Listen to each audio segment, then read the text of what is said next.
ఎవడు ఆధార్ కార్డు ఇప్పుడు మీరు ఏదో జిరాక్స్ కాపీ వాడి దగ్గరికి వెళ్ళి తీసుకుంటారు. అంటే ఒక ఆధార్ నెంబర్కి ఒకసారి నేను అనేది మీరు జిరాక్స్ ఆఫీస్ దగ్గరికి పోతారు, ఒక కాపీ తీసుకుంటారు. వాడు ఏం చేస్తాడంటే కాగితం బాడైంది సార్ అని చెప్పేసి ఇంకోటి తీస్తాడు. ఈ కాపీని ఆడి దగ్గర ఎట్టు పెట్టుకుంటాడు. ఇట్లాంటి తీసుకునే వాళ్ళు ఇట్లాంటి వాళ్ళు అది తీసుకెళ్లి మీ జిరాక్స్ కాపీ అక్కడ పెట్టి మీ పేరుతోనే తెచ్చేస్తారు ఇసుక. ఇది సహజసిద్ధంగా జరిగాయి. ఎవరికి అవసరం ఇసుక? బిల్డర్కి అవసరం.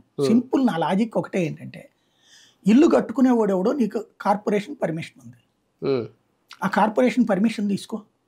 నువ్వు కార్పొరేషన్ పర్మిషన్ కాపీ తీసుకొచ్చి తీసుకుపోమను. ఉచితంగా లారీ తెచ్చుకుంటూ పోసి corporation permission, municipality permission, panchayat permission కావాలి కదా, ఇల్లు కట్టుకోవడానికి. అవి తీసుకుని వస్తే ఇచ్చేసి. అప్పట్లో జగన్ అది చేద్దాం అనుకున్నాడు కానీ రచ్చరచ్చ అయ్యింది, ఆగిపాడే, వదిలేశాడు.